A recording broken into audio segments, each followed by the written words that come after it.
Hello viewers, मैं हूं कमर चीमा। और व्यूअर्स, एक बड़ी रेयर न्यूज़ है। नॉर्मली इस तरह की खबरें आती नहीं हैं, और वो ये है कि इंडियन नेवी और जो सऊदी अरेबिया की जो नेवी है वो अपनी मेडन एक्सरसाइजेस कर रहे हैं। और रिसेंटली जो इंडियन एम्बेसी है रियाद के अंदर, उन्होंने एक जो है वो प्रेस रिलीज भी जारी की और इसके बारे में बात भी की कि अल मुहीद अल हिंदी 2021 अल मुहीद अल हिंदी जो है वो नेवल एक्सरसाइजेज हो रही हैं। और ये जो इंडियन नेवी है उसकी आप ये समझ लें कि जो स्टेट ऑफ द आर्ट उनके जो फ्लैगशिप डिस्ट्रॉयर है इंडियन वेस्टर्न नेवल फ्लीट का, वो पोर्ट अल जुबैल जो है वहां पे पहुंचा मंडे को। और ऑब्वियसली जो भी आजकल कोविड के मामला हैं उनको देखते हुए ये सारी चीजें की जा रही हैं। और ये जो शिप है, ये जो डिस्ट्रॉयर है, इसको ऐसे कहा जाता है कि that is known as network of networks, क्योंकि ये बहुत ज़्यादा इक्विप्ड है और इसके अंदर सोफिस्टिकेटेड डिजिटल नेटवर्क्स हैं। एक sophisticated state of the art weapons है, सेंसर्स हैं, जो कि हर किस्म के थ्रेट्स को न्यूट्रलाइज करता है। That could be from air, sea and under water से भी ज़्यादा। और ये इस शिप्स की जो है वो यूनिक पोजीशन है। और कहा जाता है कि ये भी एक हाई लेवल इंडिजिनाइजेशन अचीवमेंट है इंडिया की। खैर, ये तो ऑब्वियसली एक उनका जो एक लोकल उनका एक एलिमेंट है जो उनके प्राइम मिनिस्टर, इंडिया के प्राइम मिनिस्टर नरेंद्र मोदी ने डाला, जिसमें वो ये कहते हैं कि हर चीज़ को लोकल बनाओ। और बिकॉज़ दे बिलीव, वो कहते हैं कि जी हमने अपनी जो मेक इन इंडिया उसको प्रमोट करना है। बहुत सारा लोकल इक्विपमेंट लगा है, ज़ाहिर बात है इस पे भी बात करेंगे। लेकिन अब क्योंकि ज़माना है इलेक्ट्रॉनिक वॉरफेयर का, तो वो उसमें इंडिया किस हद तक उसकी कैपेसिटी है ये तो देखना पड़ेगा, and it will take some time. तो इसमें हमें मुझे ये पता चलता है कि जो इंडियन नेवी है जो, या उसके बाद जो आप समझ लें कि जो सऊदी नेवी है, इन दोनों का जो एक दरमियान कोऑपरेशन है वो बड़ा इम्पोर्टेंट है, उसको बड़ा इम्पोर्टेंट समझा जा रहा है। उसकी वजह ये है कि अगर आपको याद हो कि एक दोनों ममालिक ने एक committee on defence cooperation, joint committee on defence cooperation भी इस्टेब्लिश की थी, जिसका बेसिकली काम ये था कि वो इस्टेब्लिश करे कि किस तरह के ताल्लुकात जो हैं वो मेच्योर हो सकते हैं। और ये जो joint committee on defence cooperation है, इसकी मीटिंग्स 2012, 2012, 2016, 2017 एंड 29 में हुई, जिसकी वजह से ये जो capacity building, intelligence exchange, maritime security और जो डिफेंस इंडस्ट्री के जो प्रमोशन है, कोऑपरेशन है, उसके ऊपर बात होगी। अब ज़रा इस चीज़ को ज़हन में रखना है कि इनकी आपस में इंडिया और सऊदी अरबिया के जो डिफेंस टाइज़ हैं वो भी बढ़ रही हैं। आपको याद होगा कि जनरल नरवाने ने भी विज़िट किया है सऊदी अरब का। और नॉर्मली ये भी एक बड़ी यहाँ पे बात थी जी कि जनरल नरवाने वहाँ कैसे पहुँच गए हैं और ये क्या हुआ। और उन्होंने पूरे मिडल ईस्ट का विज़िट किया, और पाकिस्तान के अंदर शुरू से ये रहा है कि सऊदी अरब जो है वो पाकिस्तान का पार्टनर है, सपोर्टर है, कश्मीर कॉज को बड़ा सपोर्ट करता रहा है और हमेशा इंडिया के खिलाफ हमारे साथ खड़ा है, और जो भी हम कहेंगे वो इंडिया के खिलाफ मानेगा। अब मेरा ख्याल है वो चीज़ें जो हैं वो बहुत हद तक बदल चुकी हैं। अब हमें समझ आ चुकी है कि जो चीज़ें हैं वो उस तरह नहीं हैं। जो इस वक़्त किंग हैं, मोहम्मद बिन सलमान, किंग सलमान जो हैं, वो जब क्राउन प्रिंस हुआ करते थे, जो 2014 में जब वो आए, और वो पाकिस्तान भी आए थे, और मुझे याद है कि सऊदीज़ जो हैं वो बड़ा केयरफुली चीज़ों को देखते हैं। मुझे याद है 2005 में या 6 में किंग अब्दुल्ला तब जब किंग थे, तो वो इंडिया भी गए थे और पाकिस्तान भी आए थे। इसी तरह किंग अभी जो है उसके बाद तो आई थिंक पाकिस्तान में किंग नहीं आए सऊदी, क्राउन प्रिंस आते रहते हैं। और जो किंग हैं इस वक़्त क्राउन प्रिंस मोहम्मद बिन सलमान है, वो पाकिस्तान आए और उसके बाद वो इंडिया भी गए। 2-3 दिन के बाद आई थिंक कुछ इस तरह का उनका शेड्यूल था या क्या था, ये रिसेंटली जब वो आए हैं। तो ये एमओयूज़ उनके दरमियान, इंडिया और सऊदी अरब के दरमियान काफ़ी ज़्यादा जो हैं वो साइन हुए हुए हैं।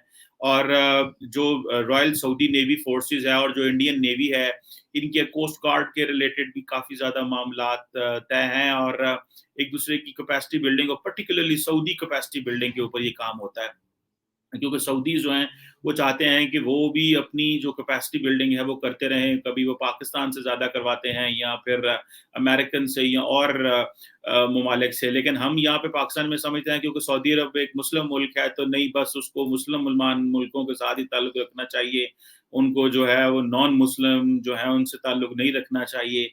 जो हमारी यहाँ पे हमने एक एनवायरनमेंट बनाया जिसका पता चला कि भाई ये तो एक बड़ी बड़ी गलत सोच रही है। क्योंकि खैर अभी जो इस्लामिक मिलिट्री अलायंस सऊदी अरब ने बनाया उसमें उन्होंने पाकिस्तान को डाला, और पाकिस्तान के जो former chief of army staff थे जनरल रहील शरीफ, उसको उसका हेड लगा दिया। और वो जो Islamic military counter terror coalition है, उससे मेरा ख्याल है कि हर जो मुल्क है वो अपने आप को डाइवर्सिफाई करना चाह रहा है। पाकिस्तान अब कश्मीर के ऊपर सऊदी अरब की मदद नहीं ले सका, और माजी में उन्होंने बड़ी मदद दी है, बहुत कुछ उन्होंने कुछ किया है। वो समझते हैं, पाकिस्तान समझता है कि शायद जिस तरह हमारे इंडिया के साथ ताल्लुकात खराब हैं, हर मुल्क इंडिया के साथ ताल्लुकात अपने खराब कर ले, और हर मुल्क जो है वो इंडिया के साथ, इंडिया से पीछे हट जाए, जिस तरह हम उसको कहते हैं। ये ज़माना थोड़ा बदल गया है। मिडल ईस्ट में जितने अरब ममालिक हैं, वहाँ लीडरशिप भी बिल्कुल नहीं है, यंग लड़के हैं, और वो उस तरह नहीं सोचते जिस तरह उनके बाप-दादा जो किंग हुआ करते थे या उस वक़्त जो बड़ी पोज़ीशन में थे, वो जिस तरह सोचते थे। फिर उनको अपनी मिडल ईस्ट में डेमोक्रेसी ना होने की वजह से वहाँ पे उनको जो लीडरशिप चैलेंजेस भी होते हैं, क्योंकि वो हर वक़्त जो है वो अपनी मर्ज़ी से चीज़ें वो नहीं कर सकते। सो अभी जो इंडियन जो रॉयल सऊदी आर्म फोर्सेस है वो ट्रेन होती है, जो इंडियन आर्म फोर्सेस इंस्टीट्यूट है, जैसे नेशनल डिफेंस कॉलेज है दिल्ली में, जैसे कॉलेज ऑफ डिफेंस मैनेजमेंट है, और फिर एक डिफेंस सर्विसेज स्टाफ कॉलेज है। सो इस तरह बहुत सारी जगहों पे वो कोर्स करने भी आते हैं इंडिया में, और उन्होंने अपने ताल्लुकात जो है वो बहुत ज्यादा इंडिया ने और सऊदी अरब ने वो है वो कर ली। जिससे मैंने पहले बताया कि जनरल नरवाने जब गए थे, एक उनका हिस्टोरिक विजिट था इंडियन आर्मी चीफ का, जो कि दिसंबर 2020 में हुआ, और उससे काफी ताल्लुकात उनके बेहतर हुए। और इसके साथ साथ अगर देखा जाए, जो India Saudi bilateral defence relationship है उसको मुस्बत समझा जा रहा है। उसके अंदर ये नहीं है कि वो सऊदीज अब स्मार्ट हैं, वो नहीं समझते कि हमें पाकिस्तान या मुस्लिम दुनिया के साथ जो पाकिस्तान की वजह से इंडिया से ताल्लुकात खराब करने चाहिए। आपको याद है कि जब सऊदी क्राउन प्रिंस मोहम्मद बिन सलमान गए तो उन्होंने कहा जी कि हम जो है वो तकरीबन 100 अरब डॉलर की तो बात हुई, आई थिंक वहाँ पे पिछले कुछ सालों में, अगले कुछ सालों में इन्वेस्ट करेंगे। एंड अबव ऑल इंडिया को भी एक लिवरेज है कि इंडिया जो है वो चाहता है कि हमारा जो हज कोटा है वो तकरीबन 2 लाख हाजियों तक किया जाए। सो इंडिया बेसिकली ये मिडल ईस्टर्न और मुस्लिम ममालिक को बताना चाहता है कि हमारे पास भी क्योंकि मुसलमान है तो उसकी वो लिवरेज लेना चाहता है, और सऊदी अरब को ये बताया कि जी सिर्फ पाकिस्तान से कोटा नहीं आता, बिकॉज उनको पता है कि इस कोटे से उनको पैसा मिलता है। जब लोग हज करने जाते हैं, उम्रा करने जाते हैं, मैंने भी उम्रा किया है, I have been to Saudi Arabia, और देखा वहाँ बहुत सारे इंडियंस आए होते हैं जो उम्रा करने आते हैं, कहीं ना कहीं रास्ते से आते हैं वो। तो यहाँ पे आके मुझे पता ये चलता है कि जो सऊदीज हैं they are putting a lot of money in India, और इंडियंस जो हैं वो भी बहुत ज्यादा जो ताल्लुकात को डिपेंडेंसी रखना चाहते हैं, अपनी ताल्लुकात जो है वो अच्छे रखना चाहते हैं।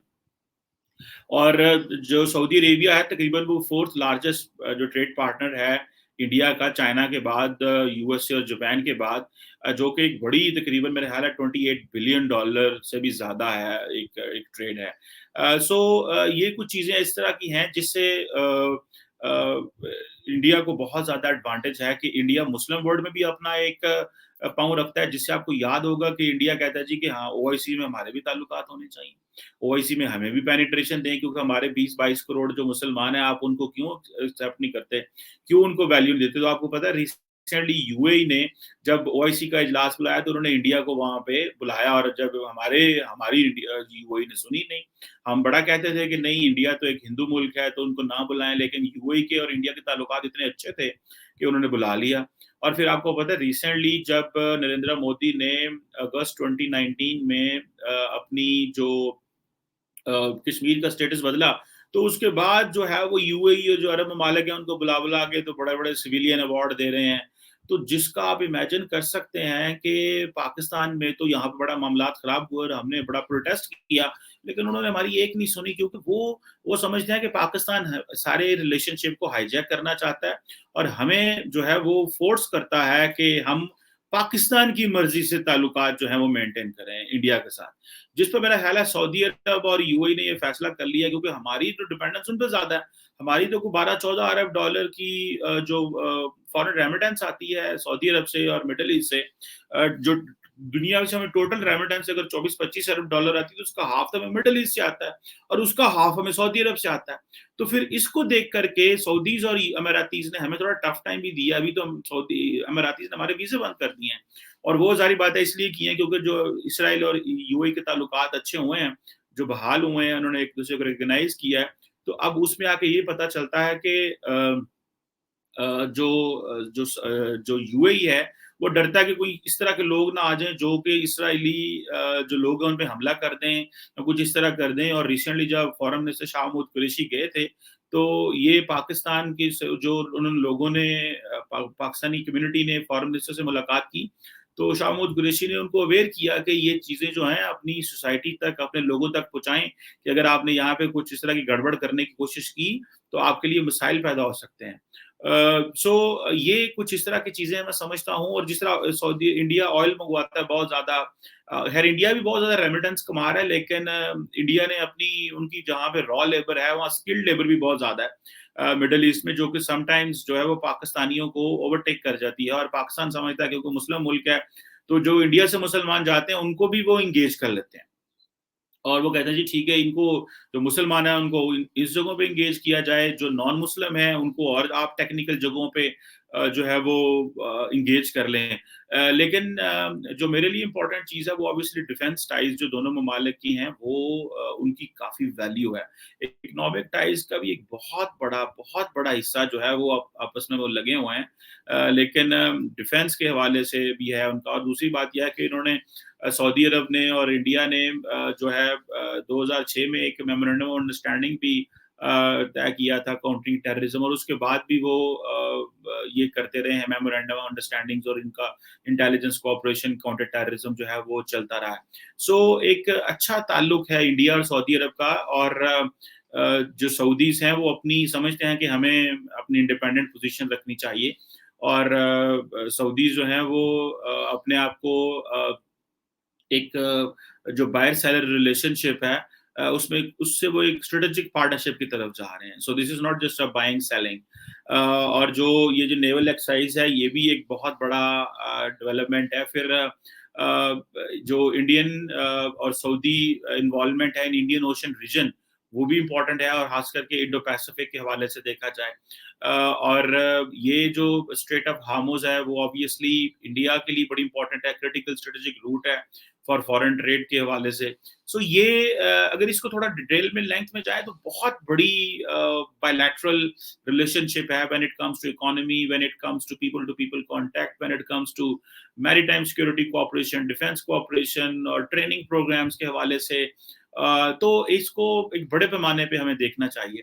और लेकिन ऑब्वियसली पाकिस्तान को ये समझना चाहिए कि ये जो ताल्लुकात हैं दैट डजंट मीन कि पाकिस्तान सऊदी अरब के ताल्लुकात खराब हो गए हैं। पाकिस्तान सऊदी अरब के ताल्लुकात इंटैक्ट रहेंगे। हमें क्या करना है कि हमें वो डाइवर्सिफिकेशन चाहिए। हमें अगर हम कंटिन्यूअसली डिपेंडेंट रहेंगे सऊदी अरब के ऊपर कि जी हमारे लोग वहाँ पे हैं, वो हमें पैसे भेज रहे हैं, रेमिटेंस भेज रहे हैं, और अगर हम उनकी कमजोरी नहीं बनेंगे तो अनटिल अनलेस वो हम पे वो हमसे वो ताल्लुक नहीं रख पाएंगे। So I think this is what is important for us and this is what we need to take care of it.